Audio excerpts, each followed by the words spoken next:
সবাইকে শুভেচ্ছা। গত সপ্তাহে আমি আপলোড করেছিলাম আরণ্যক উপন্যাসের প্রথম পর্ব। আজ তারই ধারাবাহিকতায় শুনবেন আরণ্যক উপন্যাসের দ্বিতীয় পর্ব। আমার গল্প পড়া যদি আপনাদের ভালো লেগে থাকে তাহলে অবশ্যই লাইক, কমেন্ট, শেয়ার করতে ভুলবেন না। আর আমার কণ্ঠে যদি আরও গল্প কিংবা কবিতা শুনতে চান তাহলে অবশ্যই চ্যানেলটিকে সাবস্ক্রাইব করে আমার পাশে থাকবেন। ধন্যবাদ। সাদা কথায় গ্রীষ্ম বা জলকষ্ট বলিলে এ বিভীষিকাময় প্রাকৃতিক বিপর্যয়ের স্বরূপ কিছুই বোঝানো যাইবে না। উত্তরে আমজাবাদ হইতে দক্ষিণে কিষণপুর, পূর্বে ফুলকিয়া বৈহার ও লবটুলিয়া হইতে পশ্চিমে মুঙ্গের জেলার সীমানা পর্যন্ত সারা জঙ্গল মহলের মধ্যে যেখানে যত খাল, ডোবা, কুণ্ডি অর্থাৎ বড় জলাশয় ছিল সব গেল শুকাইয়া। কুয়া খুঁড়িলে জল পাওয়া যায় না। যদি বালির উনি হইতে কিছু কিছু জল ওঠে, ছোট এক বালতি জল কুয়ায় জমিতে 1 ঘণ্টার উপর সময় লাগে। চারিধারে হাহাকার পড়িয়া গিয়াছে। পূর্বে একমাত্র কুশি নদী ভরসা। সে আমাদের মহলের পূর্বতম প্রান্ত হইতে 7-8 মাইল দূরে বিখ্যাত মোহনপুরা রিজার্ভ ফরেস্টের ওপারে। আমাদের জমিদারি ও মোহনপুরা অরণ্যের মধ্যে একটা ছোট পাহাড়ি নদী নেপালের তরাই অঞ্চল হইতে বহিয়া আসিতেছে, কিন্তু বর্তমানে শুধু শুষ্ক বালুময় খাতে তাহার উপল ঢাকা চরণচিহ্ন বিদ্যমান। বালি খুঁড়িলে যে জলটুকু পাওয়া যায় তাহারই লোভে কত দূরের গ্রাম হইতে মেয়েরা কলসি লইয়া আসে ও সারা দুপুর বালিকাদা ছানিয়া আধ কলসিটা ঘোলা জল লইয়া বাড়ি ফেরে। কিন্তু পাহাড়ি নদী, স্থানীয় নাম মিছি নদী, আমাদের কোনো কাজে আসে না, কারণ আমাদের মহাল হইতে বহু দূরে। কাছারিতেও কোনো বড় ইদারা নাই। ছোট যে বালির পাতকুয়াটি আছে তাহা হইতে পানীয় জলের সংস্থান হওয়াই বিষম সমস্যার কথা দাঁড়াইল। 3 বালতি জল সংগ্রহ করিতে দুপুর ঘুরিয়া যায়। দুপুরে বাহিরে দাঁড়াইয়া তাম্রাভ অগ্নিবর্ষী আকাশ ও অর্ধশুষ্ক বনঝাউ ও লম্বা ঘাসের বন দেখিতে ভয় করে। চারিধার যেন দাউ দাউ করিয়া জ্বলিতেছে। মাঝে মাঝে আগুনের হলকার মতো তপ্ত বাতাস সর্বাঙ্গ ঝলসাইয়া বহিতেছে। সূর্যের এ রূপ, দ্বিপ্রহরের রৌদ্রের এ ভয়ানক রুদ্র রূপ কখনো দেখি নাই, কল্পনাও করি নাই। একদিন পশ্চিম দিক হইতে বালির ঝড় বয়। এসব দেশে চৈত্র বৈশাখ মাস পশ্চিমে বাতাসের সময়। কাছারি হইতে 100 গজ দূরের জিনিস ঘন বালি ও ধুলা রাশির আড়ালে ঢাকিয়া যায়।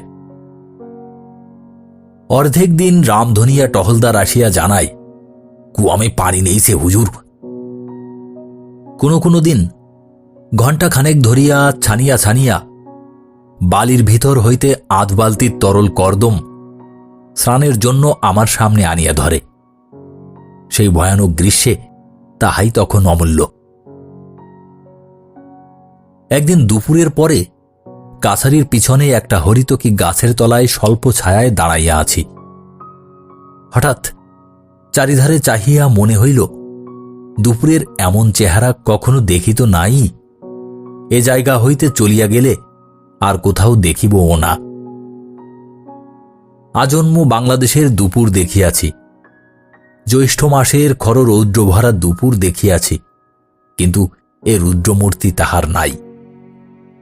এ ভীম ভৈরব রূপ আমাকে মুগ্ধ করিল।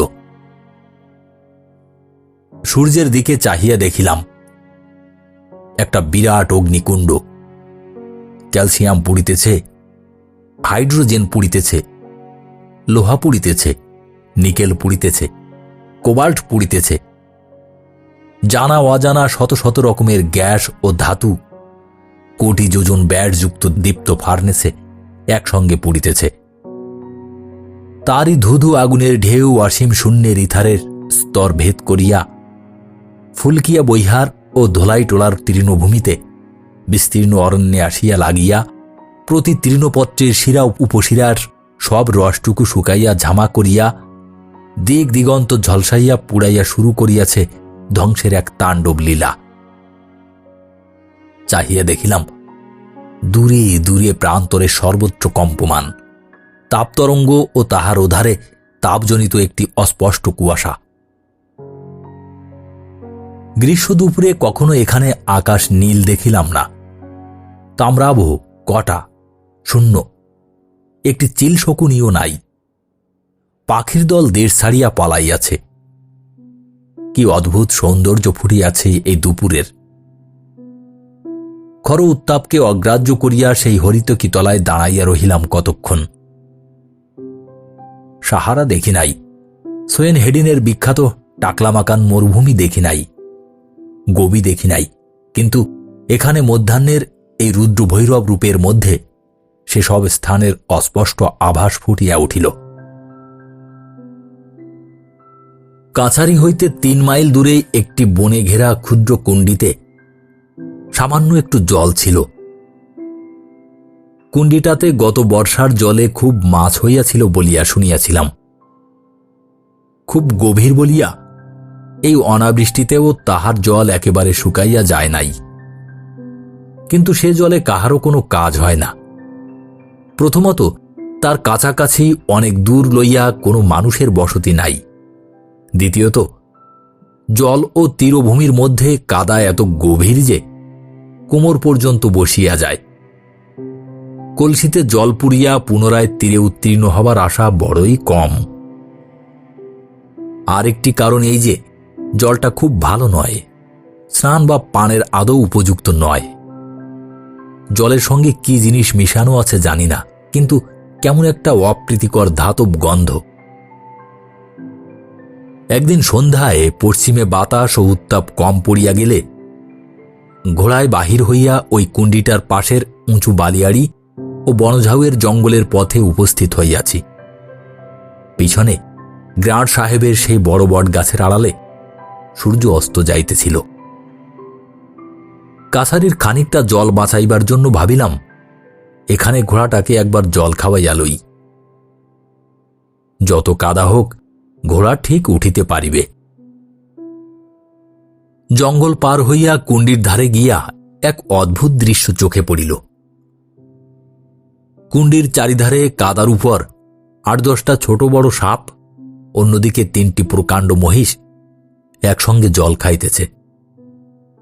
সাপগুলি প্রত্যেকটি বিষাক্ত, করাত ও সংকুচিত শ্রেণীর, যাহা এদেশে সাধারণত দেখা যায়। মহিষ দেখিয়া মনে হইল এ ধরনের মহিষ আর কখনো দেখি নাই। প্রকাণ্ড এক জোড়া শিং, গায়ে লম্বা লোম, বিপুল শরীর, কাছেও কোনো লোকালয় বা মহিষের বাথান নাই। তবে এই মহিষ কোথা হইতে আসিল বুঝিয়া উঠিতে পারিলাম না। ভাবিলাম চোরির খাজনা ফাঁকি দিবার উদ্দেশ্যে কেহ লুকাইয়া হয়তো জঙ্গলের মধ্যে কোথাও বা বাথান করিয়া থাকিবে। কাছারির কাছাকাছি আসিয়া মুনেশ্বর সিং চাকলাদারের সহিত দেখা। তাহাকে কথাটা বলিতেই সে চমকিয়া উঠিল। আরে সর্বনাশ, বলেন কি হুজুর? হনুমানজি খুব বাঁচিয়ে দিয়েছেন আজ।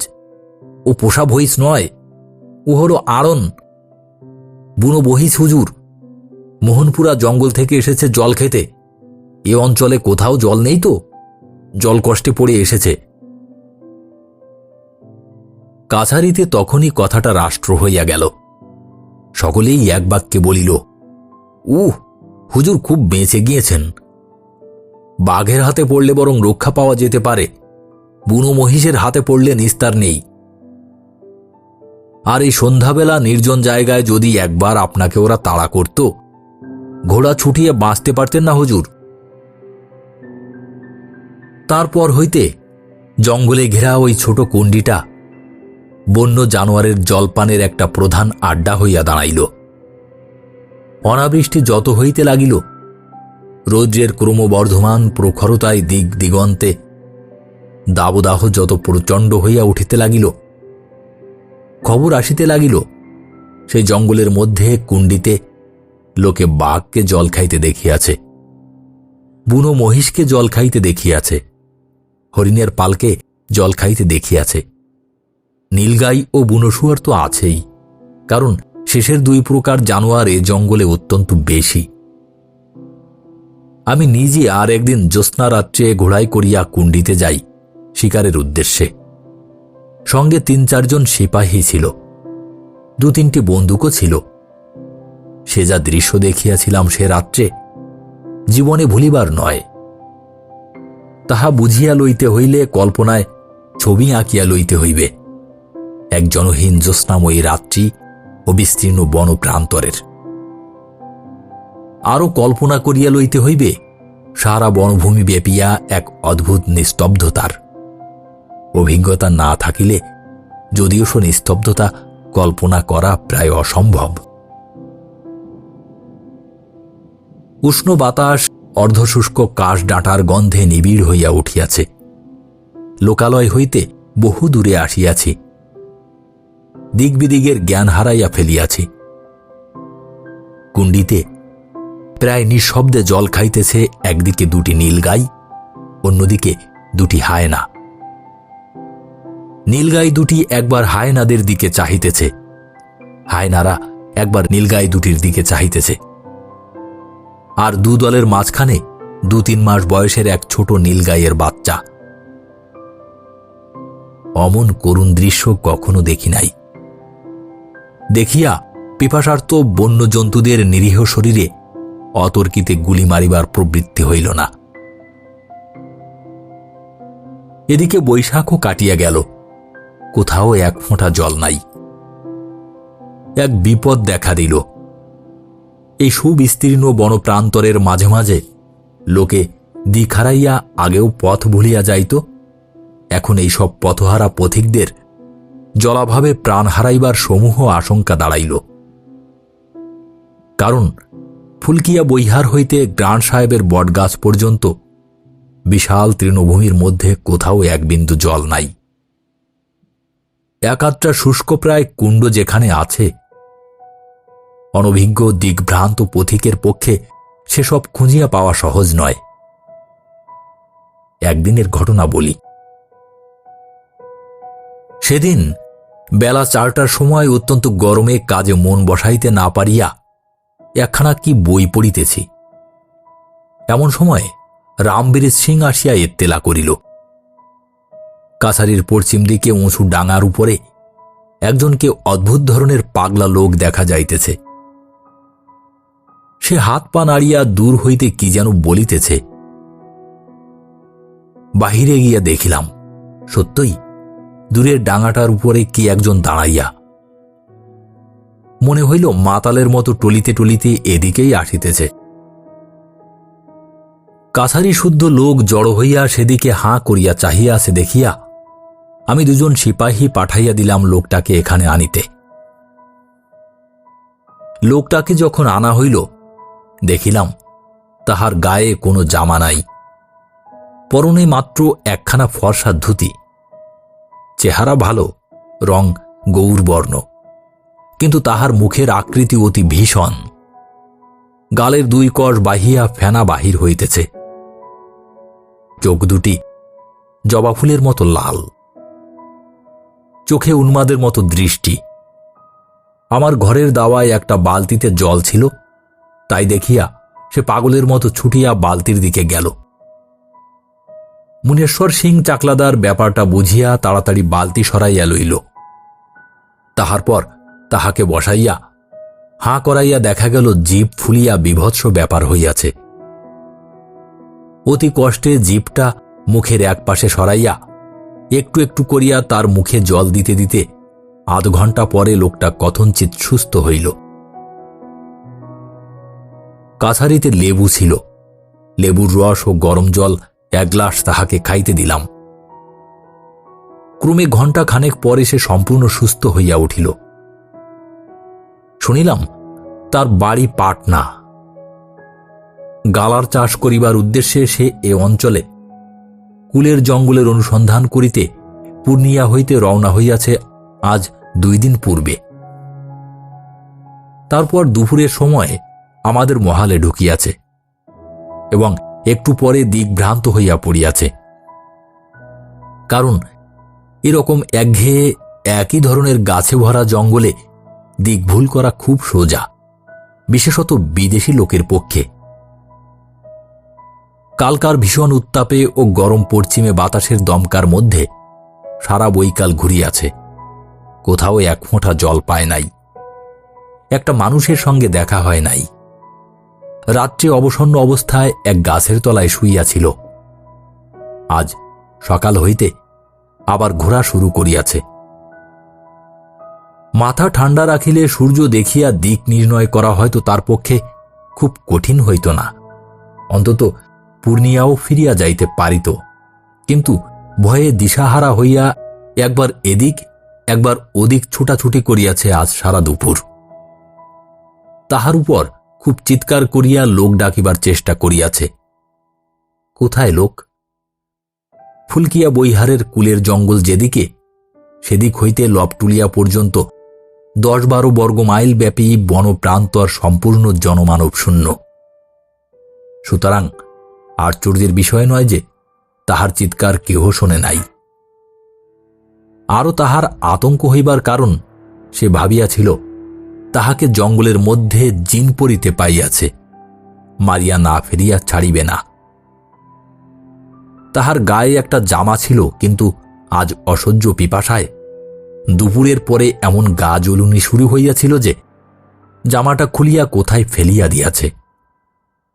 এ অবস্থায় দৈবক্রমে আমাদের কাছারির হনুমানের ধ্বজার লাল নিশানটা দূর হইতে তাহার চোখে না পড়িলে লোকটা আজ বেঘরে মারা পড়িত। একদিন এই ঘোর উত্তাপ ও জলকষ্টের দিনে ঠিক দুপুরবেলা সংবাদ পাইলাম, নৈরিত কোণে মাইল খানেক দূরে জঙ্গলে ভয়ানক আগুন লাগিয়াছে এবং আগুন কাছারির দিকে অগ্রসর হইয়া আসিতেছে। সবাই মিলিয়া তাড়াতাড়ি বাহির হইয়া দেখিলাম, প্রচুর ধূমের সঙ্গে রাঙা অগ্নিশিখা লকলক করিয়া বহুদূর আকাশে উঠিতেছে। সেদিন আবার দারুণ পশ্চিমে বাতাস। লম্বা লম্বা ঘাস ও বনঝাউয়ের জঙ্গল সূর্যতাপে অর্ধশুষ্ক হইয়া বারুদের মতো হইয়া আছে। এক এক স্ফুলিঙ্গ পরিবামাত্র গোটা ঝাড় জ্বলিয়া উঠিতেছে। সেদিকে যত দূর দৃষ্টি যায়, ঘন নীলবর্ণ ধূমরাশি ও অগ্নিশিখা আর চটচট শব্দ।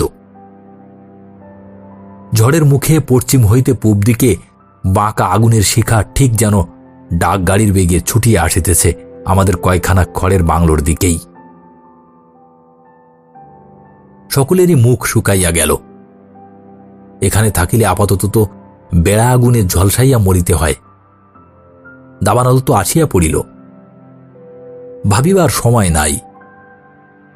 কাছারির দরকারি কাগজপত্র, তহবিলের টাকা, সরকারি দলিল, ম্যাপ সর্বস্ব মজুদ, এ বাদে আমাদের নিজেদের ব্যক্তিগত জিনিস যার যার তো আছেই। এসব তো যায়। সিপাহীরা শুষ্ক মুখে ভীত কণ্ঠে বলিল, আগ তো আগ হইল হুজুর। বলিলাম, সব জিনিস বার করো, সরকারি তহবিল ও কাগজপত্র আগে। জনকতক লোক লাগিয়া গেল আগুন ও কাছারির মধ্যে যে জঙ্গল পড়ে তাহারই যতটা পারা যায় কাটিয়া পরিষ্কার করিতে। জঙ্গলের মধ্যে বাথান হইতে আগুন দেখিয়া বাথানওয়ালা চোরের প্রজা 2 জন ছুটিয়া আসিল কাছারি রক্ষা করিতে। কারণ পশ্চিমা বাতাসের বেগ দেখিয়া তাহারা বুঝিতে পারিয়াছে কাছারি ঘোর বিপন্ন। কি অদ্ভুত দৃশ্য! জঙ্গল ভাঙ্গিয়া ছিঁড়িয়া ছুটিয়া পশ্চিম হইতে পূর্ব দিকে নীলগাইয়ের দল প্রাণভয়ে দৌড়িতেছে। শিয়াল দৌড়িতেছে, কান উঁচু করিয়া খরগোশ দৌড়িতেছে। একদল বন্যশুকর তো ছানাপোনা লইয়া কাছারির উঠান দিয়াই দিকবিদিক জ্ঞানশূন্য অবস্থায় ছুটিয়া গেল। ও অঞ্চলের বাথান হইতে পোষা মহিষের দল ছাড়া পাইয়া প্রাণপণে ছুটিতেছে। এক ঝাঁক বনটিয়া মাথার উপর দিয়া শোঁ করিয়া উড়িয়া পালাইল। পিছনে পিছনে একটা বড় ঝাঁক লাল হাঁস, আবার এক ঝাঁক বনটিয়া, গোটাকতক ছিল্লি। রামবীর সিং চাকলাদার অবাক হইয়া বলিল, পানি কাহাচে নেইছে? আরে এ লাল হাঁস কাজেরা কাহাচে আয়া ভাই রামলগন? গোষ্ঠমোহরী বিরক্ত হইয়া বলিল, আহ বাপু রাখ, এখন প্রাণ নিয়ে টানাটানি, লাল হাঁস কোথা থেকে এলো তার কৈফিয়তে কি দরকার? আগুন ২০ মিনিটের মধ্যে আসিয়া পড়িল। তারপরে ১০-১৫ জন লোক মিলিয়া প্রায় ঘণ্টাখানেক আগুনের সঙ্গে সে কি যুদ্ধ। কোথাও জল নাই, আধ কাঁচা গাছের ডাল ও বালি এইমাত্র অস্ত্র। সকলের মুখ চোখ আগুনের ও রৌদ্রের তাপে দৈত্যের মতো বিভীষণ হইয়া উঠিয়াছে। সর্বাঙ্গে ছাই ও কালি, হাতের শিরা ফুলিয়া উঠিয়াছে, অনেকেরই গায়ে হাতে ফোসকা। এদিকে কাছারির সব জিনিসপত্র, বাক্স, খাট, দেরাজ, আলমারি তখনও টানাটানি করিয়া বাহির করিয়া বিশৃঙ্খলভাবে উঠোনে ফেলা হইতেছে। কোথাকার জিনিস যে কোথায় গেল কে তার ঠিকানা রাখে। মোহরিবাবুকে বলিলাম, ক্যাশ আপনার জিম্মায় রাখুন, আর দলিলের বাক্সটা। কাছারির উঠান ও পরিষ্কৃত স্থানে বাধা পাইয়া আগুনের স্রোত উত্তর ও দক্ষিণ বাহিয়া নিমেষের মধ্যে পূর্বমুখে ছুটিল। কাছারিটা কোনো ক্রমে রক্ষা পাইয়া গেল এ যাত্রা। জিনিসপত্র আবার ঘরে তোলা হইল, কিন্তু বহু দূরে পূর্বাকাশ লাল করিয়া লোল জিহ্বা প্রলয়ঙ্করী অগ্নিশিখা সারা রাত্রি ধরিয়া জ্বলিতে জ্বলিতে সকালের দিকে মোহনপুরা রিজার্ভ ফরেস্টের সীমানায় গিয়া পৌঁছিল।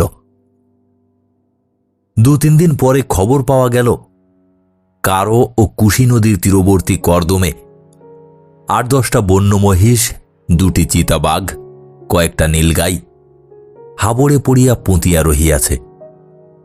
ইহারা আগুন দেখিয়া মোহনপুরা জঙ্গল হইতে প্রাণভয়ে নদীর ধার দিয়া ছুটিতে ছুটিতে হাবড়ে পড়িয়া গিয়াছে। যদিও রিজার্ভ ফরেস্ট হইতে কুশি ও কারো নদী প্রায় ৮-৯ মাইল দূরে। বৈশাখ জ্যৈষ্ঠ কাটিয়া গিয়া আষাঢ় পড়িল। আষাঢ় মাসে প্রথমেই কাছারির পুণ্যাহ উৎসব। এ জায়গায় মানুষের মুখ বড় একটা দেখিতে পাই না বলিয়া আমার একটা শখ ছিল, কাছারির পুণ্যাহের দিনে অনেক লোক নিমন্ত্রণ করিয়া খাওয়াইব। নিকটে কোনো গ্রাম না থাকায় আমরা গণরি তেওয়ারিকে পাঠাইয়া দূরে দূরের বস্তির লোকদের নিমন্ত্রণ করিলাম। পুণ্যাহের পূর্বদিন হইতে আকাশ মেঘাচ্ছন্ন হইয়া টিপটিপ বৃষ্টি পড়িতে শুরু করিয়াছিল। পুণ্যাহের দিন আকাশ ভাঙিয়া পড়িল। এদিকে দুপুর হইতে না হইতে দলে দলে লোক নিমন্ত্রণ খাওয়ার লোভে ধারাবর্ষণ উপেক্ষা করিয়া কাছারিতে পৌঁছিতে লাগিল। এমন মুশকিল যে তাহাদের বসিবার জায়গা দিতে পারা যায় না। দলের মধ্যে অনেক মেয়ে ছেলেপুলে লইয়া খাইতে আসিয়াছে। কাছারির দপ্তরখানায় তাহাদের বসিবার ব্যবস্থা করিলাম। পুরুষেরা যে যেখানে পারে আশ্রয় লইল। এদেশে খাওয়ানোর কোনো হাঙ্গামা নাই। এত গরিব দেশ যে থাকিতে পারে তাহা আমার জানা ছিল না।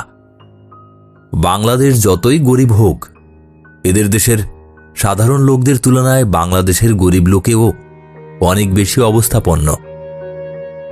ইহারা এই মুষলধারে বৃষ্টি মাথায় করিয়া খাইতে আসিয়াছে চীনা ঘাসের দানা, টক দই, ভেলি গুড় ও লাড্ডু, কারণ ইহাই এখানে সাধারণ ভোজের খাদ্য। ১০-১২ বছরের একটি অচেনা ছোকরা সকাল হইতেই খুব খাটিতেছিল। গরিব লোকের ছেলে, নাম বিশুয়া। দূরের কোনো বস্তি হইতে আসিয়া থাকিবে। বেলা ১০টার সময়ে সে কিছু জলখাবার চাহিল। ভাঁড়ারের ভার ছিল লবটুলিয়ার পাটোয়ারির উপর। সেই এক খুশি চিনার দানা ও একটু নুন তাহাকে আনিয়া দিল। আমি পাশেই দাঁড়াইয়াছিলাম।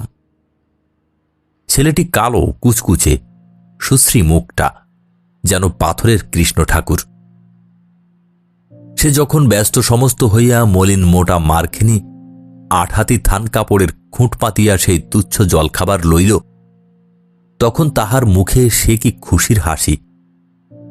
আমি বলিতে পারি, অতি গরিব অবস্থার কোনো বাঙালি ছেলে চিনার দানা কখনো খাইবেই না।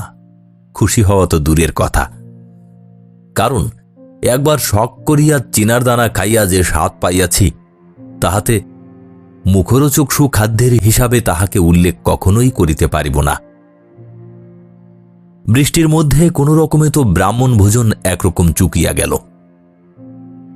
বৈকালের দিকে দেখি, ঘোর অবিশ্রান্ত বৃষ্টির মধ্যে অনেকক্ষণ হইতে 3টি স্ত্রীলোক উঠানে পাতা পাতিয়া বসিয়া ভিজিয়া ঝুপসি হইতেছে, সঙ্গে 2টি ছোট ছোট ছেলে মেয়েও। তাহাদের পাতে চিনার দানা আছে, কিন্তু দই বা ভেলি গুড় কেহ দিয়া যায় নাই। তাহারা হাঁ করিয়া কাছারি ঘরের দিকে চাহিয়া আছে।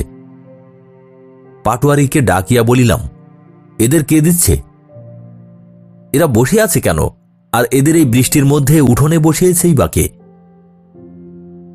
পাটোয়ারি বলিল, হুজুর, ওরা জাতে দোসাদ। ওদের ঘরের দাওয়ায় তুললে ঘরের সব জিনিসপত্র ফেলা যাবে। কোনো ব্রাহ্মণ, ছত্রী কি গাঙ্গোতা সে জিনিস খাবে না। আর জায়গাই বা কোথায় আছে বলুন? ওই গরিব দোসাদদের মেয়ে কটির সামনে আমি গিয়া নিজে বৃষ্টিতে ভিজিয়া দাঁড়াইতে লোকজনেরা ব্যস্ত হইয়া তাহাদের পরিবেশন করিতে লাগিল। সামান্য চিনার দানা, গুড় ও জলো টক দই একজন যে পরিমাণ খাইল, চোখে না দেখিলে তাহা বিশ্বাস করিবার কথা নহে। এই ভোজ খাইবার জন্য এত আগ্রহ দেখিয়া ঠিক করিলাম, দোসাদদের এই মেয়েদের নিমন্ত্রণ করিয়া একদিন খুব ভালো করিয়া সত্যকার সভ্য খাদ্য খাওয়াইব। সপ্তাহখানেক পরেই পাটোয়ারিকে দিয়া দোসাদ পাড়ার মেয়ে কয়টি ও তাহাদের ছেলে মেয়েদের নিমন্ত্রণ করিলাম। সেদিন তাহারা যাহা খাইল, লুচি, মাছ, মাংস, ক্ষীর, দই, পায়েস, চাটনি, জীবনে কোনোদিন সেরকম ভোজ খাওয়ার কল্পনাও করে নাই। তাদের বিস্মিত ও আনন্দিত চোখ মুখের সে হাসি কতদিন আমার মনে ছিল। সেই ভব ঘুরে গাঙ্গোতা ছোকরা বিশুয়াও সে দলে ছিল। সার্ভে ক্যাম্প থেকে একদিন ঘোড়া করিয়া ফিরিতেছি। বনের মধ্যে একটা লোক কাশঘাসের ঝোপের পাশে বসিয়া কলাইয়ের ছাতু মাখিয়া খাইতেছে। পাত্রের অভাবে ময়লা থান কাপড়ের প্রান্তেই ছাতুটা মাখিতেছে। এত বড় একটা তাল যে একজন লোকে, হলই বা হিন্দুস্থানি মানুষ তো বটে, কি করিয়া অত ছাতু খাইতে পারে এ আমার বুদ্ধির অগোচর। আমায় দেখিয়া লোকটা সসম্ভ্রমে খাওয়া ছাড়িয়া উঠিয়া দাঁড়াইয়া সেলাম ঠুকিয়া বলিল, ম্যানেজার সাহেব, থোড়া জলখাই করতে হে হুজুর, মাফ কিজিয়ে। একজন ব্যক্তি নির্জনে বসিয়া শান্তভাবে জল খাবার খাইতেছে। ইহার মধ্যে মাপ করিবার কি আছে খুঁজিয়া পাইলাম না। বলিলাম, খাও খাও, তোমায় উঠতে হবে না। কি নাম তোমার? লোকটা তখনও বসে নাই, দণ্ডায়মান অবস্থাতেই সসম্ভ্রমে বলিল, গরিব কা নাম ধাওতাল সাহু হুজুর। চাহিয়া দেখিয়া মনে হইল লোকটার বয়স 60-এর উপর হইবে। রোগা, লম্বা চেহারা, গায়ের রং কালো, পরনে অতি মলিন থান ও মেরজাই, পা খালি। ধাওতাল সাহুর সঙ্গে এই আমার প্রথম আলাপ। কাছারিতে আসিয়া রামজোত পাটুয়ারিকে জিজ্ঞাসা করিলাম, ধাওতাল সাহুকে চেনো? রামজোত বলিল, জি হুজুর, ধাওতাল সাহুকে এ অঞ্চলে কে না জানে? সে মস্ত বড় মহাজন, লক্ষপতি লোক। এদিকে সবাই তার খাতক, নওগছিয়ায় তার ঘর। পাটোয়ারির কথা শুনিয়া খুব আশ্চর্য হইয়া গেলাম। লক্ষপতি লোক বনের মধ্যে বসিয়া ময়লা উড়ানির প্রান্তে একতাল নিরুপকরণ কলাইয়ের ছাতু খাইতেছে। এ দৃশ্য কোনো বাঙালি লক্ষপতির সম্বন্ধে অন্তত কল্পনা করা অতীব কঠিন। ভাবিলাম পাটোয়ারি বাড়াইয়া বলিতেছে, কিন্তু কাছারিতে যাহাকে জিজ্ঞাসা করি সেই ওই কথা বলে। ধাওতাল সাহু, তার টাকার লেখাজোখা নেই। ইহার পরে নিজের কাজে ধাওতাল সাহু অনেকবার কাছারিতে আমার সহিত দেখা করিয়াছে। প্রতিবার একটু একটু করিয়া তাহার সহিত আলাপ জমিয়া উঠিলে বুঝিলাম একটি অতি অদ্ভুত লোকোত্তর চরিত্রের মানুষের সঙ্গে পরিচয় ঘটিয়াছে। বিংশ শতাব্দীতে এ ধরনের লোক যে আছে না দেখিলে বিশ্বাস করা যায় না। ধাওতালের বয়স যাহা আন্দাজ করিয়াছিলাম প্রায় 63-64। কাছারির পূর্ব দক্ষিণ দিকের জঙ্গলের প্রান্ত হইতে 12-13 মাইল দূরে নওগছিয়া গ্রামে তাহার বাড়ি। এ অঞ্চলে প্রজা, জোদ্দার, জমিদার, ব্যবসাদার প্রায় সকলেই ধাওতাল সাহুর খাতক। কিন্তু তাহার মজা এই যে টাকা ধার দিয়া সে জোর করিয়া কখনো তাগাদা করিতে পারে না। কত লোকে যে কত টাকা তাহার ফাঁকি দিয়াছে, তাহার মতো নিরীহ ভালো মানুষ লোকের মহাজন হওয়া উচিত ছিল না। কিন্তু লোকের উপরোধ সে এড়াইতে পারে না। বিশেষত সে বলে, যখন সকলেই মোটা সুদ লিখিয়া দিয়াছে তখন ব্যবসা হিসাবেও তো টাকা দেওয়া উচিত। একদিন ধাওতাল আমার সঙ্গে দেখা করিতে আসিল। উড়ানিতে বাঁধা এক বান্ডিল পুরনো দলিলপত্র। বলিল, হুজুর, মেহরবানি করে একটু দেখবেন দলিলগুলো। পরীক্ষা করিয়া দেখি প্রায় 8-10 হাজার টাকার দলিল ঠিক সময়ে নালিশ না করার দরুন তামাদি হইয়া গিয়াছে। উড়ানির আর এক মুঠো খুলিয়া সে আরো কতকগুলি জরাজীর্ণ কাগজ বাহির করিয়া বলিল, এগুলো দেখুন দেখি হুজুর। ভাবি একবার জেলায় গিয়ে উকিলদের দেখাই। তা মামলা কখনো করিনি, করা পোষায় না। তাগাদা করি, দিচ্ছি দেব করে টাকা দেয় না অনেকে। দেখিলাম সবগুলি তামাদি দলিল, সব শুদ্ধ জড়াইয়া সেও 4-5 হাজার টাকা। ভালো মানুষকে সবাই ঠকায়। বলিলাম, শাহজি, মহাজনী করা তোমার কাজ নয়। এ অঞ্চলে মহাজনী করতে পারবে রাসবিহার সিং রাজপুতের মতো দুধে লোকেরা, যাদের 7-8টা লাঠিয়াল আছে। খাতকের ক্ষেতে নিজে ঘোড়া করে গিয়ে লাঠিয়াল মোতায়েন করে আসে, ফসল কোরক করে টাকা আর সুদ আদায় করে। তোমার মতো ভালো মানুষ লোকের টাকা শোধ করবে না কেউ, দিও না কাউকে আর। ধাওতালকে বুঝাইতে পারিলাম না। সে বলিল, সবাই ফাঁকি দেয় না হুজুর। এখনো চন্দ্র সূর্য উঠছে, মাথার উপর দিন দুনিয়ার মালিক এখনো আছেন। টাকা কি বসিয়ে রাখলে চলে? সুদে না বাড়লে আমাদের চলে না হুজুর, এই আমাদের ব্যবসা। তাহার এ যুক্তি আমি বুঝিতে পারিলাম না। সুদের লোভে আসল টাকা নষ্ট হইতে দেওয়া কেমনতর ব্যবসা জানি না। ধাওতাল সাহু আমার সামনেই অম্লান বদনে 15-16 হাজার টাকার তামাদি দলিল ছিঁড়িয়া ফেলিল। এমনভাবে ছিঁড়িল যেন সেগুলো বাজে কাগজ। অবশ্য বাজে কাগজের পর্যায়েই তারা আসিয়া দাঁড়াইয়াছে বটে। তাহার হাত কাঁপিল না, গলার সুর কাঁপিল না। বলিল, রাইসি আর রেড়ির বীজ বিক্রি করে টাকা করেছিলাম হুজুর, নয়তো আমার পৈতৃক আমলের একটা ঘষা পয়সাও ছিল না। আমিই করেছি, আবার আমিই লোকসান দিচ্ছি। ব্যবসা করতে গেলে লাভ লোকসান আছেই হুজুর। তা আছে, স্বীকার করি, কিন্তু কয়জন লোক এত বড় ক্ষতি এমন শান্ত মুখে উদাসীনভাবে সহ্য করিতে পারে? সেই কথাই ভাবিতেছিলাম। তাহার বড় মানুষই গর্ব দেখিলাম মাত্র একটি ব্যাপারে। একটা লাল কাপড়ের বাটুয়া হইতে সে মাঝে মাঝে ছোট্ট একখানা জাঁতি ও সুপারি বাহির করিয়া কাটিয়া মুখে ফেলিয়া দেয়। আমার দিকে চাহিয়া হাসি মুখে একবার বলিয়াছিল, রোজ 1 কড়োয়া করে সুপুরি খাই বাবুজি, সুপুরির বড় খরচ আমার। বিত্তে নিস্পৃহতা ও বৃহৎ ক্ষতিকে তাচ্ছিল্য করিবার ক্ষমতা যদি দার্শনিকতা হয়, তবে ধাওতাল সাহুর মতো দার্শনিক আমি তো অন্তত দেখি নাই। ফুলকিয়ার ভিতর দিয়া যাইবার সময় আমি প্রতিবারই জয়পাল কুমারের মকাইয়ের পাতা ছাওয়া ছোট্ট ঘরখানার সামনে দিয়া যাইতাম। কুমার অর্থে কুম্ভকার নয়, ভুঁইহার বামুন। খুব বড় একটা প্রাচীন পাকুড় গাছের নিচেই জয়পালের ঘর। সংসারে সে সম্পূর্ণ একা, বয়সেও প্রাচীন, লম্বা রোগা চেহারা, মাথায় লম্বা সাদা চুল। যখনই যাইতাম তখনই দেখিতাম কুড়ে ঘরের দোরের গোড়ায় সে চুপ করিয়া বসিয়া আছে। জয়পাল তামাক খাইত না, কখনো তাহাকে কোনো কাজ করিতে দেখিয়াছি বলিয়াও মনে হয় না। গান গাইতে শুনি নাই।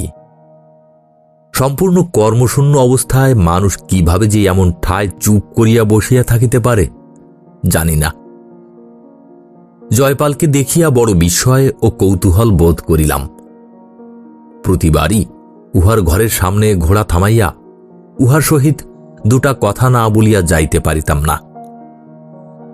জিজ্ঞাসা করিলাম, জয়পাল, কি করো বসে? এই বসে আছি হুজুর। বয়স কত হল?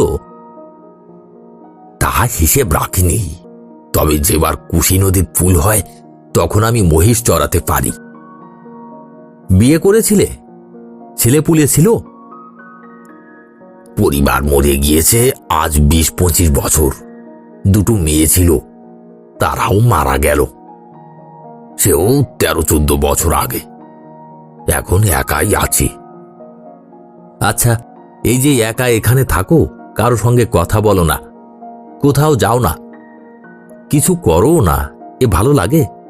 একঘেয়ে লাগে না? জয়পাল অবাক হইয়া আমার দিকে চাহিয়া বলিত, কেন খারাপ লাগবে হুজুর? বেশ থাকি, কিছু খারাপ লাগে না। জয়পালের এই কথাটা আমি কিছুতেই বুঝিতে পারিতাম না। আমি কলিকাতার কলেজে পড়িয়া মানুষ হইয়াছি।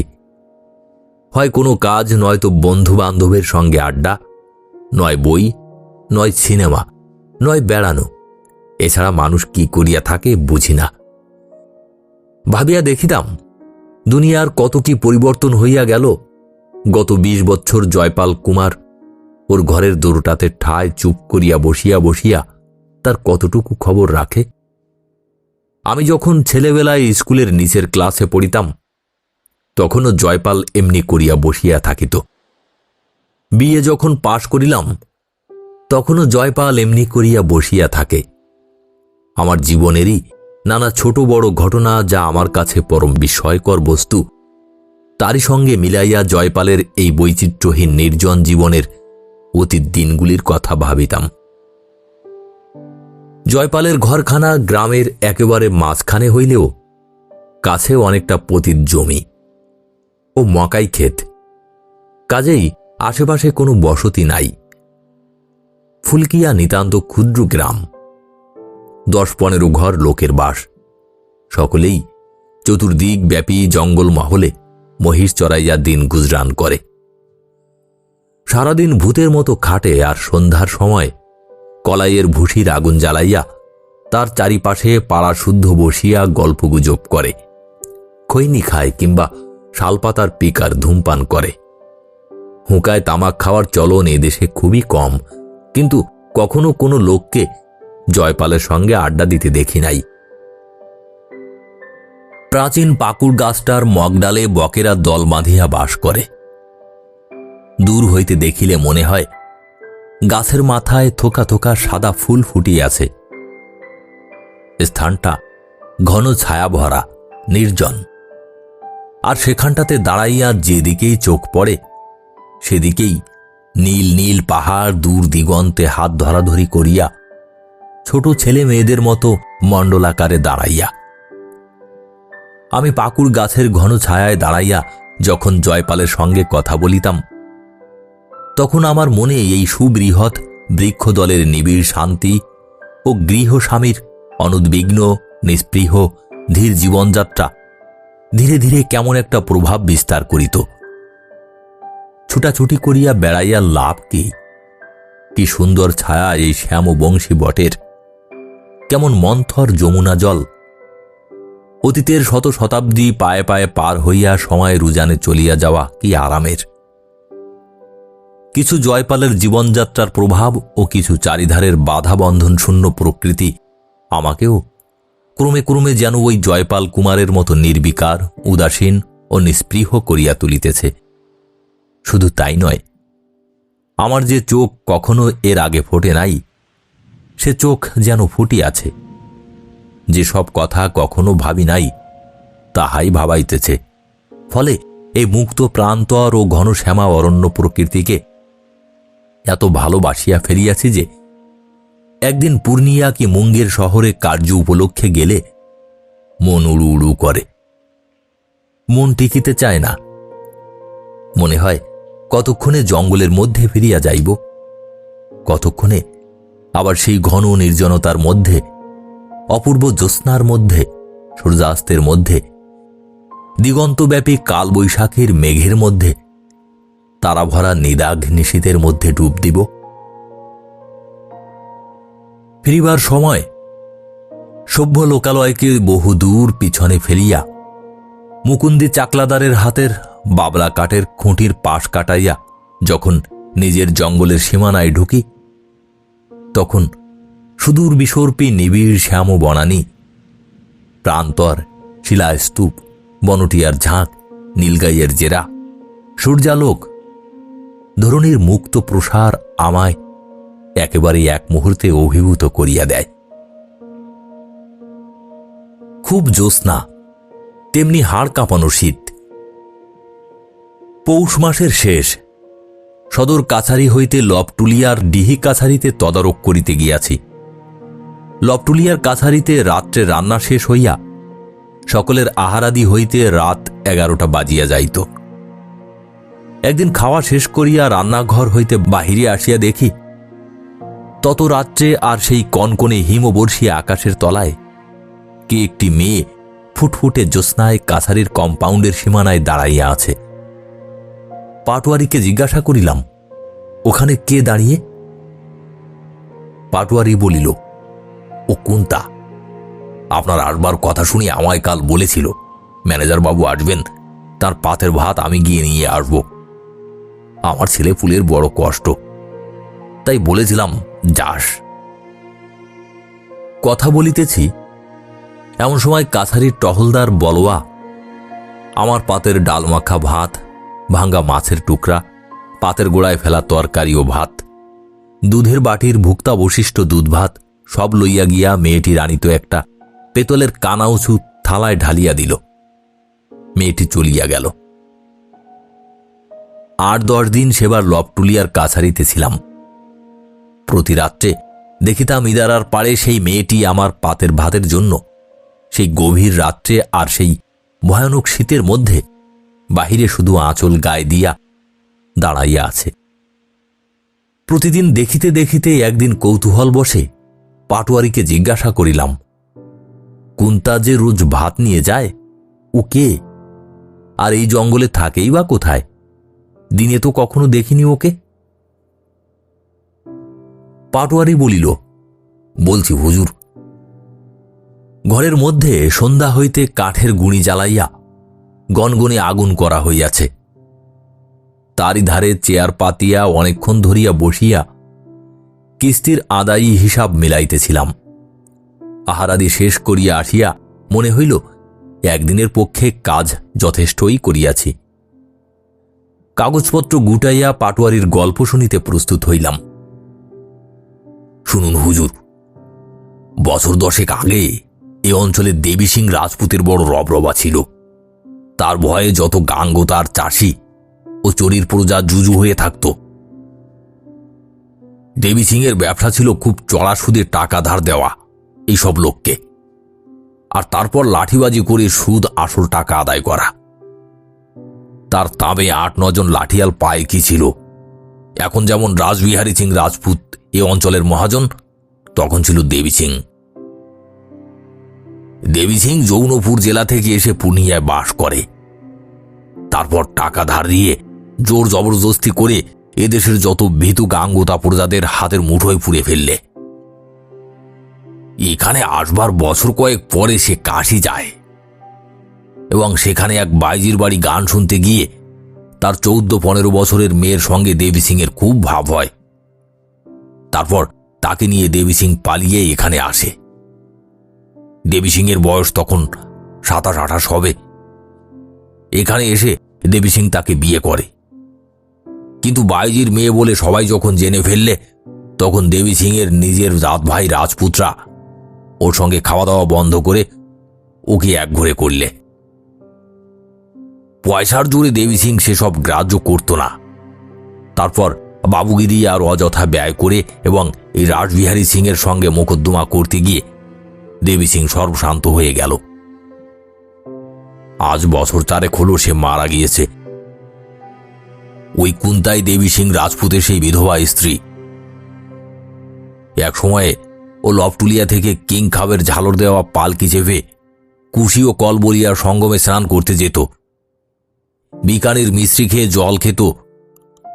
আজও এই দুর্দশা। আরো মুশকিল এই যে বাইজির মেয়ে সবাই জানে বলে ওর এখানে জাত নেই। তা কি ওর স্বামীর আত্মীয় বন্ধু রাজপুতদের মধ্যে, কি দেশওয়ালি গাঙ্গতাদের মধ্যে। ক্ষেত থেকে গম কাটা হয়ে গেলে যে গমের গুঁড়ো শীষ পড়ে থাকে, তাই টুকরি করে খেতে খেতে বেরিয়ে কুইয়ে এনে বছরে 2-1 মাস ও ছোট ছোট ছেলে মেয়েদের আধ ফেটা খাইয়ে রাখে। কিন্তু কখনো হাত পেতে ভিক্ষে করতে ওকে দেখিনি হুজুর। আপনি এসেছেন জমিদারের ম্যানেজার, রাজার সমান। আপনার এখানে প্রসাদ পেলে ওর তাতে অপমান নেই। বলিলাম, ওর মা সেই বাইজি ওর খোঁজ করেনি তারপর কখনো? পাটুয়ারি বলিল, দেখিনি তো হুজুর কখনো। কুন্তাও কখনো মায়ের খোঁজ করেনি। ওই দুঃখ ধান্দা করে ছেলে পুলেকে খাওয়াচ্ছে। এখন ওকে কি দেখছেন? ওর এক সময় যা রূপ ছিল এ অঞ্চলে সেরকম কেউ কখনো দেখেনি। এখন বয়সও হয়েছে, আর বিধবা হওয়ার পরে দুঃখে কষ্টে চেহারার কিছু নেই। বড় ভালো আর শান্ত মেয়ে কুন্তা, কিন্তু এদেশে ওকে কেউ দেখতে পারে না। সবাই নাক সিঁটকে থাকে, নিচু চোখে দেখে, বোধহয় বাইজির মেয়ে বলে। বলিলাম, তা বুঝলাম, কিন্তু এই রাত 12টার সময় এই ঘন জঙ্গলের মধ্যে দিয়ে ওই একা লবটুলিয়া বস্তিতে যাবে? সে তো এখান থেকে প্রায় 3 পোয়া পথ। ওর কি ভয় করলে চলে হুজুর? এই জঙ্গলে হর বখত ওকে একলা ফিরতে হয়, নইলে কে আছে ওর যে চালাবে? তখন ছিল পৌষ মাস। পৌষ কিস্তির তাগাদা শেষ করিয়াই চলিয়া আসিলাম। মাঘ মাসের মাঝামাঝি আর একবার একটা ক্ষুদ্র চরিমহাল ইজারা দিবার উদ্দেশ্যে লবটুলিয়া যাওয়ার প্রয়োজন হইয়াছিল। তখনও শীত কিছুমাত্র কমে নাই। তার উপরে সারাদিন পশ্চিমা বাতাস বহিবার ফলে প্রত্যহ সন্ধ্যার পরে শীত দ্বিগুণ বাড়িতে লাগিল। একদিন মহালের উত্তর সীমানায় বেড়াইতে বেড়াইতে কাছারি হইতে অনেক দূরে গিয়া পড়িয়াছি। সেদিকটাতে বহুদূর পর্যন্ত শুধু কুল গাছের জঙ্গল। এইসব জঙ্গল জমা লইয়া ছাপড়া ও মজফ্ফরপুর জেলার কলোয়ার জাতীয় লোকে লাক্ষার চাষ করিয়া বিস্তর পয়সা উপার্জন করে। কুলের জঙ্গলের মধ্যে প্রায় পথ ভুলিবার উপক্রম করিয়াছি, এমন সময় হঠাৎ একটা নারী কণ্ঠে আর্তক্রন্দনের শব্দ, বালক বালিকার গলার চিৎকার ও কান্না এবং কর্কশ পুরুষ কণ্ঠে গালিগালাজ শুনিতে পাইলাম। কিছুদূর অগ্রসর হইয়া দেখি একটি মেয়েকে লাক্ষার ইজারাদারের চাকরেরা চুলের মুঠি ধরিয়া টানিয়া লইয়া আসিতেছে। মেয়েটির পরনে ছিন্ন মলিন বস্ত্র, সঙ্গে 2-3টি ছোট ছোট ররুদ্যমান বালক বালিকা। 2জন ছত্রী চাকরের মধ্যে একজনের হাতে একটা ছোট ঝুড়িতে আধঝুড়ি পাকা কুল। আমাকে দেখিয়া ছত্রী 2জন উৎসাহ পাইয়া যাহা বলিল তাহার অর্থ এই যে তাহাদের ইজারা করা জঙ্গলে এই গাঙ্গুতিন চুরি করিয়া কুল পাড়িতেছিল বলিয়া তাহাকে কাছারিতে পাটোয়ারির বিচারার্থ ধরিয়া লইয়া যাইতেছে। হুজুর আসিয়া পড়িয়াছেন, ভালোই হইয়াছে। প্রথমেই ধমক দিয়া মেয়েটিকে তাহাদের হাত হইতে ছাড়াইলাম। মেয়েটি তখন ভয়ে লজ্জায় জড়সড় হইয়া একটি কুলঝোপের আড়ালে গিয়া দাঁড়াইয়াছে। তাহার দুর্দশা দেখিয়া এত কষ্ট হইল। ইজারাদারের লোকেরা কি সহজে ছাড়িতে চায়? তাহাদের বুঝাইলাম, বাপু, গরিব মেয়ে মানুষ যদি ওর ছেলেপুলেকে খাওয়াইবার জন্য আধঝুড়ি টক কুল পাড়িয়াই থাকে, তাহাতে তোমাদের লাক্ষা চাষের বিশেষ কি ক্ষতিটা হইয়াছে? উহাকে বাড়ি যাইতে দাও। একজন বলিল, জানেন না হুজুর, ওর নাম কুন্তা। এই লবটুলিয়াতে ওর বাড়ি। ওর অভ্যের চুরি করে কুল পাড়া। আরও একবার 8 বছর হাতে হাতে ধরেছিলাম। ওকে এবার উচিত শিক্ষা না দিয়ে দিলে। প্রায় চমকিয়া উঠিলাম। কুন্তা? তাহাকে তো চিনি নাই। তাহার একটা কারণ, দিনের আলোতে কুন্তাকে তো দেখি নাই, যাহা দেখিয়াছি রাত্রে। ইজারাদারের লোকজনকে তৎক্ষণাৎ শাসাইয়া কুন্তাকে মুক্ত করিলাম। সে লজ্জায় মাটির সঙ্গে মিশিয়া ছেলেপুলেদের লইয়া বাড়ি চলিয়া গেল। যাইবার সময় কুলের ধামাটি ও আঁকশি গাছটা সেখানেই ফেলিয়া গেল, বোধহয় ভয়ে ও সংকোচে। আমি উপস্থিত লোকগুলির মধ্যে একজনকে সেগুলি কাছারিতে লইয়া যাইতে বলাতে তাহারা খুব খুশি হইয়া ভাবিল, ধামা ও আঁকশি সরকারে নিশ্চয়ই বাজেয়াপ্ত হইবে। কাছারিতে আসিয়া পাটোয়ারিকে বলিলাম, তোমাদের দেশের লোক এত নিষ্ঠুর কেন বানোয়ারিলাল? বানোয়ারি পাটোয়ারি খুব দুঃখিত হইল। বানোয়ারি লোকটা ভালো, এদেশের তুলনায় সত্যিই ওর হৃদয়ে দয়ামায়া আছে। কুন্তার ধামা ও আঁকশি সে তখনই পাইক দিয়া লপটুলিয়াতে কুন্তার বাড়ি পাঠাইয়া দিল। সেই রাত্রি হইতে কুন্তা বোধ হয় লজ্জায় আর কাছারিতেও ভাত লইতে আসে নাই। শীত শেষ হইয়া বসন্ত পড়িয়াছে। আমাদের এ জঙ্গলমহলের পূর্ব দক্ষিণ সীমানা হইতে ৭-৮ ক্রোশ দূরে, অর্থাৎ সদর কাছারি হইতে প্রায় ১৪-১৫ ক্রোশ দূরে ফাল্গুন মাসে হোলির সময় একটা প্রসিদ্ধ গ্রাম্য মেলা বসে। এবার সেখানে যাইব বলিয়া ঠিক করিয়াছিলাম। বহু লোকের সমাগম অনেক দিন দেখি নাই। এদেশের মেলা কি রকম জানিবার একটা কৌতূহলও ছিল, কিন্তু কাছারির লোকে পুনঃ পুনঃ নিষেধ করিল। পথ দুর্গম ও পাহাড় জঙ্গলে ভর্তি, উপরন্তু গোটা পথটার প্রায় সর্বত্রই বাঘের ও বন্য মহিষের ভয়। মাঝে মাঝে বস্তি আছে বটে, কিন্তু সে বড় দূরে দূরে। বিপদে পড়িলে তাহারা বিশেষ কোনো উপকারে আসিবে না, ইত্যাদি। জীবনে কখনো এতটুকু সাহসের কাজ করিবার অবকাশ পাই নাই। এই সময়ে এইসব জায়গায় যতদিন আছি যাহা করিয়া লইতে পারি। বাংলাদেশে ও কলিকাতায় ফিরিয়া গেলে কোথায় পাইব পাহাড় জঙ্গল? কোথায় পাইব বাঘ ও বন্য মহিষ? ভবিষ্যতের দিনে আমার মুখে গল্প শ্রবণ নিরত পৌত্র পৌত্রীদের মুখ ও উৎসুক তরুণ দৃষ্টি কল্পনা করিয়া মুনেশ্বর মাহাতো, পাটোয়ারি ও নবীনবাবু মুহুরীর সকল আপত্তি উড়াইয়া দিয়া মেলার দিন খুব সকালে ঘোড়া করিয়া রওনা হইলাম। আমাদের মহালের সীমানা ছাড়াইতেই ঘণ্টা ২ লাগিয়া গেল, কারণ পূর্ব দক্ষিণ সীমানাতেই আমাদের মহালের জঙ্গল বেশি, পথ নাই বলিলেও চলে। ঘোড়া ভিন্ন অন্য কোনো যানবাহন সে পথে চলা অসম্ভব।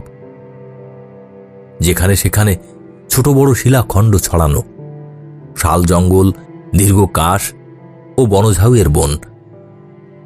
সমস্ত পথটা উঁচু নিচু, মাঝে মাঝে উঁচু বালিয়াড়ি, রাঙা মাটির ডাঙা, ছোট পাহাড়, পাহাড়ের উপর ঘন কাঁটা গাছের জঙ্গল। আমি যদৃচ্ছাক্রমে কখনো দ্রুত কখনো ধীরে অশ্ব চালনা করিতেছি।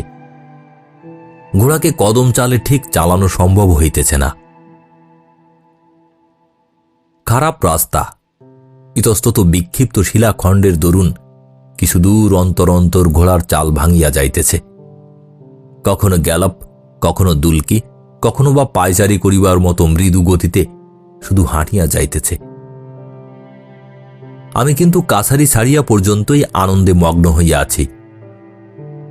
এখানে চাকুরি লইয়া আসার দিনটি হইতে এদেশের এই ধুধু মুক্ত প্রান্তর ও বনভূমি আমাকে ক্রমশ দেশ ভুলাইয়া দিতেছে।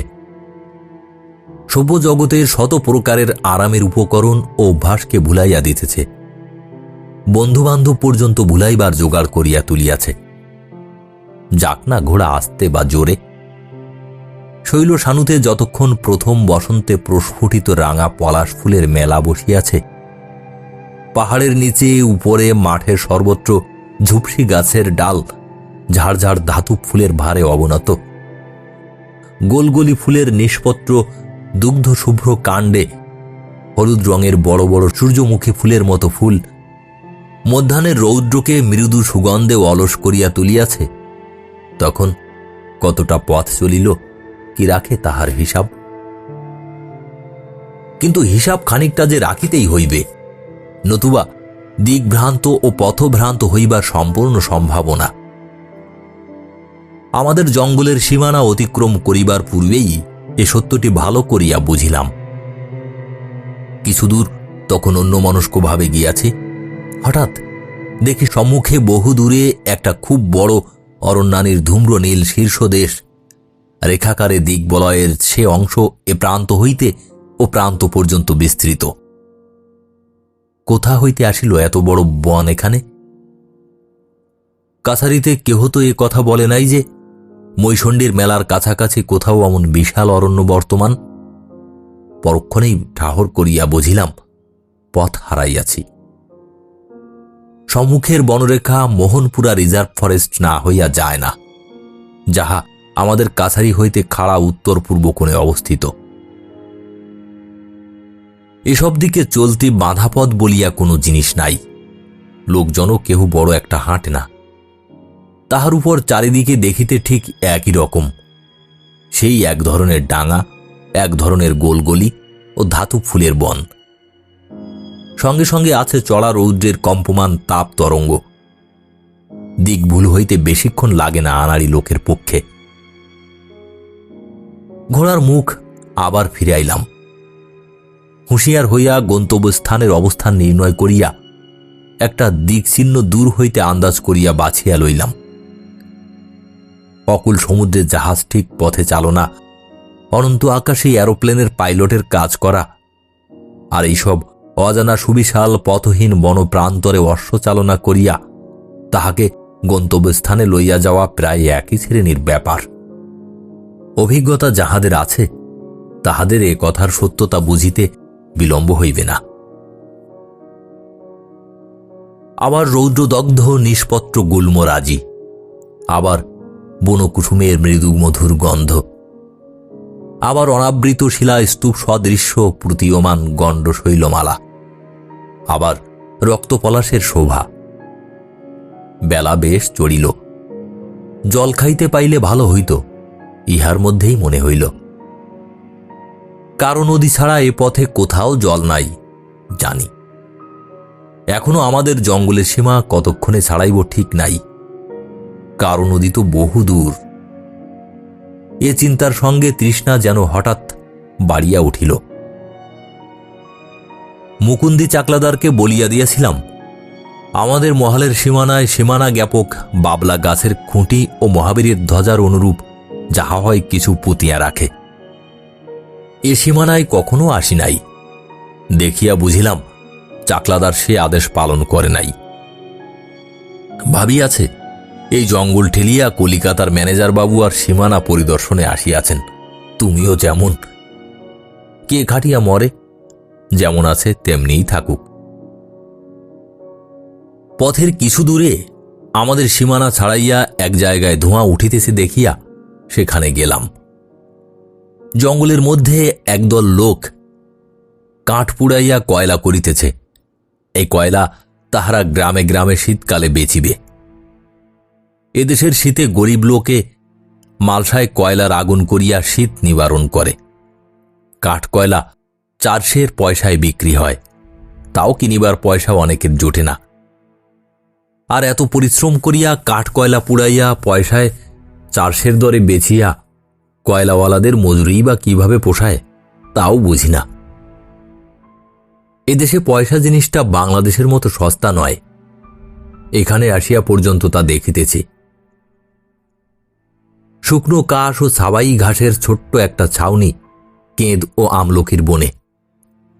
সেখানে বড় একটা মাটির হাঁড়িতে মকাই সিদ্ধ করিয়া কাঁচা শালপাতায় সকলে একত্রে খাইতে বসিয়াছে আমি যখন গেলাম। লবণ ছাড়া অন্য কোনো উপকরণ নাই। নিকটে বড় বড় গর্তের মধ্যে ডালপালা পুড়িতেছে। একটা ছোকরা সেখানে বসিয়া কাঁচা শালের লম্বা ডাল দিয়া আগুনে ডালপালা উল্টাইয়া দিতেছে। জিজ্ঞাসা করিলাম, কি ও গর্তের মধ্যে কি পুড়ছে? তাহারা খাওয়া ছাড়িয়া সকলে একযোগে দাঁড়াইয়া উঠিয়া ভীত নেত্রে আমার দিকে চাহিয়া থতমত খাইয়া বলিল, লক্ষ্মী কয়লা হুজুর। আমার ঘোড়ায় চড়া মূর্তি দেখিয়া লোকগুলা ভয় পাইয়াছে। বুঝিলাম আমাকে বন বিভাগের লোক ভাবিয়াছে। এসব অঞ্চলের বন গভর্নমেন্টের খাস মহলের অন্তর্ভুক্ত। বিনা অনুমতিতে বন কাটা কি কয়লা পোড়ানো বেআইনি। তাহাদের আশ্বস্ত করিলাম, আমি বন বিভাগের কর্মচারী নই, কোনো ভয় নাই তাদের, যত ইচ্ছা কয়লা করুক। একটু জল পাওয়া যায় এখানে?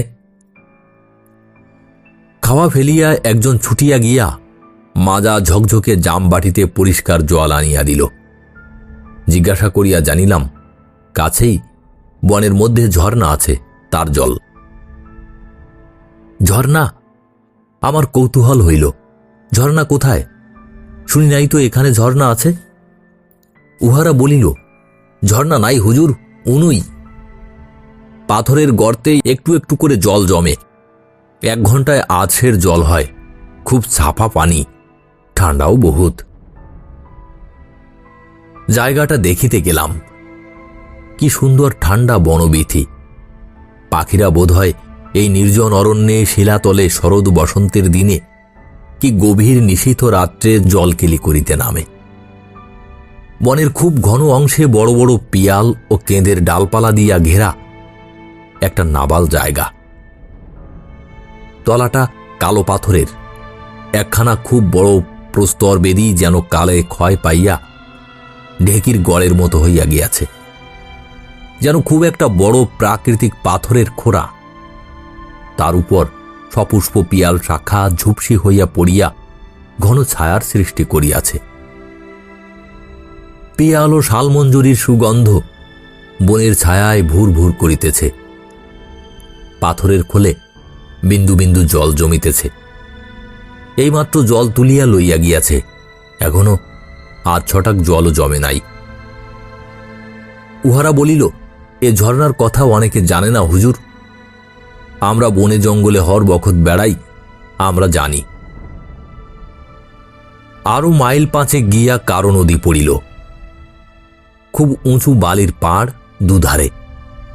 অনেকটা খাড়া নিচে নামিয়া গেলে তবে নদীর খাত। বর্তমানে খুব সামান্যই জল আছে। দুপারে অনেক দূর পর্যন্ত বালুকাময় তীর ধু ধু করিতেছে, যেন পাহাড় হইতে নামিতেছে মনে হইল। ঘোড়ায় জল পার হইয়া যাইতে যাইতে এক জায়গায় ঘোড়ার জিন পর্যন্ত আসিয়া ঠেকিল। রেকাবদল শুদ্ধ পা মুড়িয়া অতি সন্তর্পণে পার হইলাম। ওপারে ফুটন্ত রক্ত পলাশের বন, উঁচু নিচু রাঙা রাঙা শিলাখণ্ড, আর শুধুই পলাশ আর পলাশ, সর্বত্র পলাশ ফুলের মেলা। একবার দূরে একটা বুনো মহিষকে ধাতু ফুলের বন হইতে বাহির হইতে দেখিলাম। সেটা পাথরের উপর দাঁড়াইয়া পায়ের খুর দিয়া মাটি খুঁড়িতে লাগিল। ঘোড়ার মুখের লাগাম কষিয়া থমকিয়া দাঁড়াইলাম। ত্রিসীমানায় কোথাও জনমানব নাই, যদি শিং পাতিয়া তাড়া করিয়া আসে। কিন্তু সৌভাগ্যের বিষয়, সেটা আবার পথের পাশের বনের মধ্যে ঢুকিয়া অদৃশ্য হইয়া গেল। নদী ছাড়াইয়া আরো কিছু দূর গিয়া পথের দৃশ্য কি চমৎকার। তবুও তো ঠিক দুপুর ঝাঁ ঝাঁ করিতেছে, অপরাহ্নের ছায়া নাই, রাত্রির জ্যোৎস্নালোক নাই। কিন্তু সেই নিস্তব্ধ খর রৌদ্র মধ্যাহ্নে বাঁদিকে অনাবৃত দীর্ঘ শৈলমালা, দক্ষিণে লৌহপ্রস্তর ও পাইওরাইট ছড়ানো উঁচু নিচু জমিতে শুধুই শুভ্র কাণ্ড গোলগলি ফুলের গাছ ও রাঙা ধাতু ফুলের জঙ্গল। সেই জায়গাটা সত্যিই একেবারে অদ্ভুত। অমন রুক্ষ অথচ সুন্দর, পুষ্পাকীর্ণ অথচ উদ্দাম ও অতিমাত্রায় বন্য ভূমিশ্রী দেখিই নাই কখনো জীবনে। আর তার উপর ঠিক দুপুরের খাঁ খাঁ রৌদ্র। মাথার উপরের আকাশ কি ঘন নীল, আকাশে কোথাও একটা পাখি নাই। শূন্য মাটিতে বন্য প্রকৃতির বুকে কোথাও একটা মানুষ বা জীবজন্তু নাই। নিঃশব্দ, ভয়ানক নিরালা। চারিদিকে চাহিয়া প্রকৃতির এই বিজন রূপলীলার মধ্যে ডুবিয়া গেলাম। ভারতবর্ষে এমন জায়গা আছে জানিতাম না তো। এ যেন ফিল্মে দেখা দক্ষিণ আমেরিকার আরিজোনা বা নাভাজু বনভূমি কিংবা হডসনের পুস্তকে বর্ণিত গিলা নদীর অববাহিকা অঞ্চল। মেলায় পৌঁছিতে বেলা 1টা বাজিয়া গেল। প্রকাণ্ড মেলা, যে দীর্ঘ শৈল শ্রেণী পথের বাঁধারে আমার সঙ্গে সঙ্গে ক্রোশ 3 ধরিয়া চলিয়া আসিতেছিল, তারই সর্বদক্ষিণ প্রান্তে ছোট্ট একটা গ্রামের মাঠে পাহাড়ের ঢালুতে চারিদিকে শাল পলাশের বনের মধ্যে এই মেলা বসিয়াছে। মহিষারড়ি, কড়ারি, তিনটঙা, লক্ষ্মণীটোলা, ভীমদাসটোলা, মহালিকারূপ প্রভৃতি দূরের নিকটের নানা স্থান হইতে লোকজন, প্রধানত মেয়েরা আসিয়াছে। তরুণী বন্য মেয়েরা আসিয়াছে চুলে পিয়াল ফুল কি রাঙা ধাতু ফুল গুজিয়া। কারো কারো মাথায় বাঁকা খোপায় কাঠের চিরুনি আটকানো। দেহ সুঠাম, সুললিত, লাবণ্য ভরা দেহের গঠন প্রায় অনেক মেয়েরই। তারা আমোদ করিয়া খেল পুতির দানার মালা, সস্তা জাপানি কি জার্মানির সাবানের বাক্স, বাঁশি, আয়না, অতি বাজে এসেন্স কিনিতেছে। পুরুষেরা 1 পয়সায় 10টা কালি সিগারেট কিনিতেছে। ছেলেমেয়েরা তিলুয়া, রেউড়ি, রামদানার লাড্ডু ও তেলে ভাজার খাজা কিনিয়া খাইতেছে। হঠাৎ মেয়ে মানুষের গলার আর্ত কান্নার স্বর শুনিয়া চমকিয়া উঠিলাম। একটা উঁচু পাহাড়ি ডাঙায় যুবক যুবতীরা ভিড় করিয়া দাঁড়াইয়া হাসি খুশি গল্পগুজব আদর আপ্যায়নে মত্ত ছিল। কান্নাটা উঠিল সেখান হইতেই। ব্যাপার কি? কেহ কি হঠাৎ পঞ্চত্ব প্রাপ্ত হইল? একজন লোককে জিজ্ঞাসা করিয়া জানিলাম, তা নয়, কোনো একটি বধূর সহিত তার পিত্রালয়ের গ্রামের কোনো মেয়ের সাক্ষাৎ হইয়াছে। এদেশের রীতিই নাকি এইরূপ। গ্রামের মেয়ে বা কোনো প্রবাসিনী সখী, কুটুম্বিনী বা আত্মীয়ার সঙ্গে অনেকদিন পরে দেখা হইলেই উভয়ে উভয়ের গলা জড়াইয়া মরা কান্না জুড়িয়া দিবে। অনভিজ্ঞ লোকে ভাবিতে পারে উহাদের কেহ মরিয়া গিয়াছে। আসলে ইহা আদর আপ্যায়নের একটা অঙ্গ। না কাঁদিলে নিন্দা হইবে। মেয়েরা বাপের বাড়ির মানুষ দেখিয়া কাঁদে না, অর্থাৎ তাহা হইলে প্রমাণ হয় যে স্বামী গৃহে বড় সুখেই আছে। মেয়ে মানুষের পক্ষে ইহা নাকি বড়ই লজ্জার কথা। এক জায়গায় বইয়ের দোকানে চটের থলের উপর বই সাজাইয়া বসিয়াছে হিন্দি গোলে বকাবলি, লায়লা মজনু, বেতাল 25, প্রেম সাগর ইত্যাদি। প্রবীণ লোকে কেহ কেহ বই উল্টাইয়া পাল্টাইয়া দেখিতেছে। বুঝিলাম বুক স্টলে দণ্ডায়মান পাঠকের অবস্থা আনাতোল ফ্রান্সের প্যারিসেও যেমন, এ বন্য দেশে কড়ারি 3 টঙার হোলির মেলাতেও তাহাই। বিনা পয়সায় দাঁড়াইয়া পড়িয়া লইতে পারিলে কেহ বড় একটা বই কেনে না। দোকানির ব্যবসা বুদ্ধি কিন্তু বেশ প্রখর। সে জনৈক তন্ময় চিত্ত পাঠককে জিজ্ঞাসা করিল, কিতাব কিনবে কি, না হয়তো রেখে দিয়ে অন্য কাজ দেখো। মেলার স্থান হইতে কিছু দূরে একটা শালবনের ছায়ায় অনেক লোক রাঁধিয়া খাইতেছে। ইহাদের জন্য মেলার এক অংশে তরিতরকারির বাজার বসিয়াছে। কাঁচা শাল পাতার ঠোঙায় শুটকি, কুচো চিংড়ি ও লাল পিঁপড়ের ডিম বিক্রয় হইতেছে। লাল পিঁপড়ের ডিম এখানকার একটি প্রিয় সুখাদ্য। তাছাড়া আছে কাঁচা পেঁপে, শুকনো কুল, কেঁত ফুল, পেয়ারা ও বুনো শিম। হঠাৎ কাহার ডাক কানে গেল, ম্যানেজার বাবু। চাহিয়া দেখি ভিড় ঠেলিয়া লবটুলিয়ার পাটোয়ারির ভাই ব্রহ্মা মাহাতো আগাইয়া আসিতেছে। হুজুর, আপনি কখন এলেন? সঙ্গে কে? বলিলাম, ব্রহ্মা, এখানে কি মেলা দেখতে? না হুজুর, আমি মেলার ইজারাদার। আসুন আসুন, আমার তাঁবুতে চলুন, একটু পায়ের ধুলো দেবেন। মেলার এক পাশে ইজারাদারের তাঁবু। সেখানে ব্রহ্মা খুব খাতির করিয়া আমায় লইয়া গিয়া একখানা পুরনো বেন্ট উড চেয়ারে বসাইল। সেখানে একজন লোক দেখিলাম। অমন লোক বোধ হয় পৃথিবীতে আর দেখিব না। লোকটি কে জানি না, ব্রহ্মা মাহাতোর কোনো কর্মচারী হইবে, বয়স 50-60 বছর, গা খালি, রং কালো, মাথার চুল কাঁচা পাকায় মেশানো। তাহার হাতে একটা বড় থলিতে 1 থলি পয়সা, বগলে একখানা খাতা। সম্ভবত মেলার খাজনা আদায় করিয়া বেড়াইতেছে। ব্রহ্মা মাহাতোকে হিসাব বুঝাইয়া দিবে। মুগ্ধ হইলাম তাহার চোখের দৃষ্টির ও মুখের অসাধারণ দীন ও নম্র ভাব দেখিয়া। যেন কিছু ভয়ের ভাবও মেশানো ছিল সে দৃষ্টিতে। ব্রহ্মা মাহাতো রাজা নয়, ম্যাজিস্ট্রেট নয়, কাহারও দণ্ডমুণ্ডের কর্তা নয়, গভর্নমেন্টের খাস মহলের জনৈক বর্ধিষ্ণু প্রজা মাত্র। লইয়াছেই না হয় মেলার ইজারা। এত দীনভাব কেন ও লোকটার তার কাছে? তারও পরে আমি যখন তাঁবুতে গেলাম, স্বয়ং ব্রহ্মা মাহাতো আমাকে অত খাতির করিতেছে দেখিয়া লোকটা আমার দিকে অতিরিক্ত সম্ভ্রম ও দীনতার দৃষ্টিতে ভয়ে ভয়ে 1-8 বেশি চাহিতে ভরসা পাইল না। ভাবিলাম, লোকটার অত দীনহীন দৃষ্টি কেন? খুব কি গরিব? লোকটার মুখে কি যেন ছিল। বারবার আমি চাহিয়া দেখিতে লাগিলাম। এমন ধারা সত্যিকার দীন ও বিনম্র মুখ কখনো দেখি নাই। ব্রহ্মা মাহাতোকে লোকটার কথা জিজ্ঞাসা করিয়া জানিলাম, তার বাড়ি কড়ারি 3 টাঙা, যে গ্রামে ব্রহ্মা মাহাতোর বাড়ি। নাম গিরিধারী লাল, জাতি গাঙ্গোতা। উহার এক ছোট ছেলে ছাড়া আর সংসারে কেহই নাই। অবস্থা যাহা অনুমান করিয়াছিলাম, অতি গরিব। সম্প্রতি ব্রহ্মা তাহাকে মেলায় দোকানের আদায়কারী কর্মচারী বহাল করিয়াছে। দৈনিক 4 আনা বেতন ও খাইতে দিবে। গিরিধারী লালের সঙ্গে আমার আরও দেখা হইয়াছিল, কিন্তু তাহার সঙ্গে শেষবারের সাক্ষাতের সময়কার অবস্থা বড় করুণ। পরে সে সব কথা বলিব। অনেক ধরনের মানুষ দেখিয়াছি, কিন্তু গিরিধারী লালের মতো সাচ্চা মানুষ কখনো দেখি নাই।